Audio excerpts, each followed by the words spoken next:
कहते हैं कि हमने हिस्सेदारी दी है, पिछड़ों को जो है रिजर्वेशन दिया है, उनको आगे बढ़ाया है। देखिए ये सब उनकी झूठी मूठी मन गढ़ंत बातें हैं। वो आधे से ज्यादा जो कहते हैं वो करते नहीं। उनकी कथनी और करनी में बड़ा फर्क है, क्योंकि वो अपने आप को कहीं ना कहीं बादशाह समझते हैं। वो अपने आप को सेवक नहीं समझते, क्योंकि जब कोई सत्ता की कुर्सी पर आकर बैठता है तो उसे अपने आप को जनता का सेवक समझना चाहिए, और वो अपने आप को सेवक नहीं समझते, अपने आप को राजा समझते हैं। और जितने हैं उनकी नज़र में वो प्रजा है, और प्रजा के साथ जैसे चाहो वैसे जुल्म करो, उसे जिस तरह से चाहो प्रताड़ित करो, उसे नौकरी के जरिए से प्रताड़ित करो, उसे रोजगार ना दो, उसे शिक्षा ना दो। और इस तरह से आप देख रहे हैं हर चीज़ के दाम बढ़ चुके हैं, महंगाई बढ़ चुकी है, नौकरी आप युवा रोजगार को दे नहीं पा रहे हैं, और महंगाई पे महंगाई बढ़ाते चले जा रहे हैं। सिलेंडर के दाम तो आसमान छू रहे हैं, पेट्रोल डीजल तो इंसान भरा ही नहीं सकता, तो जाएगा कैसे?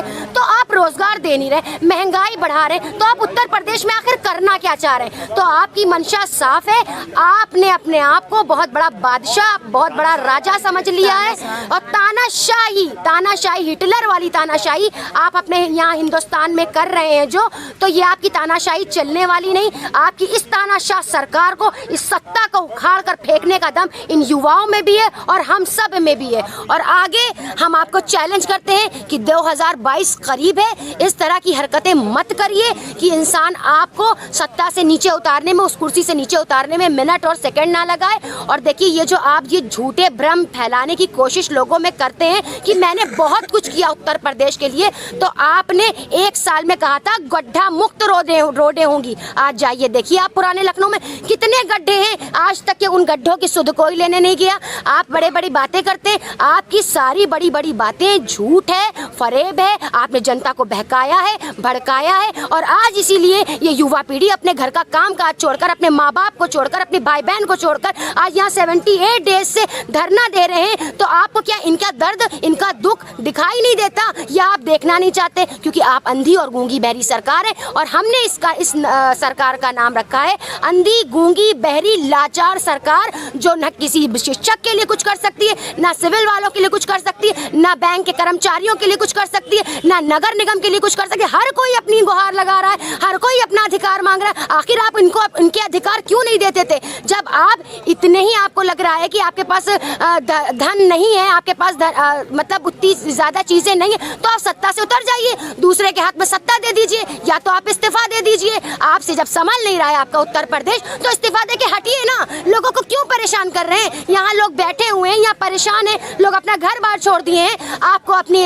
कुर्सी की पड़ी है। आपको तो सिर्फ निकलते हैं अपना सिक्योरिटी गार्ड के साथ, और बाकी जनता भेड़ बकरी है। आपको तो, आपने तो गाय को इतनी सुरक्षा के लिए वो किया, गौ रक्षा मतलब उसको बनाया है कि राष्ट्रीय पशु बनाएंगे गाय को। और ये जितने बैठे, ये कौन है? ये तो इंसान है ना। तो आप गौ की रक्षा करने से पहले इंसानियत की रक्षा करिए, क्योंकि सबसे पहला कर्तव्य जो हमारा है वो इंसान के प्रति है, बाद में हम किसी और चीज को देखते हैं। तो आप पहले इन इंसानों की सुध लीजिए, इन शिक्षकों की सुध लीजिए, क्योंकि ये जो शिक्षक बैठे ये भी एक इंसान है, ये भी किसी माँ बाप के बेटे, ये भी किसी भाई बहन, किसी के भाई बहन है। तो इस तरह से आप इनके साथ ये जुल्म ना करिए, इनके साथ ज्यादती ना करिए, और इनको इनका अधिकार दीजिए। शुक्रिया, जय हिंद, जय भारत। आपने 2022 की बात की, तो 2022 में जब चुनाव आता है तो उस वक्त रोजगार के, किसानों के मुद्दे गायब हो जाते हैं, हिंदू मुसलमान पे चुनाव होने। तो ये इनकी राजनीति है, ये हमेशा हिंदू मुस्लिम के नाम से वोट लेते आ रहे हैं, चमकाते आ रहे हैं अपने आप को मंदिर मस्जिद।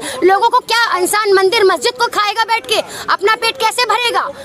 भरने के लिए रोजगार होना चाहिए। आपकी चीजें जो आपने महंगाई बढ़ा रखी है, दामों को मद्दा कर दिया है, बिल्कुल अर्थव्यवस्था चरमरा गई है। तो इस तरह से आपने क्या कर रखा है? तो आप मंदिर और मस्जिद के मुद्दे से भटकाना लोगों को बंद कीजिए, लोगों का असली हक दीजिए, लोगों के अधिकार दीजिए। अब हमको आपकी इन विवादित चीजों में नहीं पड़ना है, और ये जनता आपको 2022 में बता देगी। जिस तरह से आपने इसको खून के आंसू रुलाए हैं, तो आपके ये आंसू आपके लिए सैलाब बन जाएंगे, और उसी सैलाब में आपको इस देश से, बल्कि उत्तर प्रदेश से तड़ी पार लगा दिया जाएगा। शुक्रिया।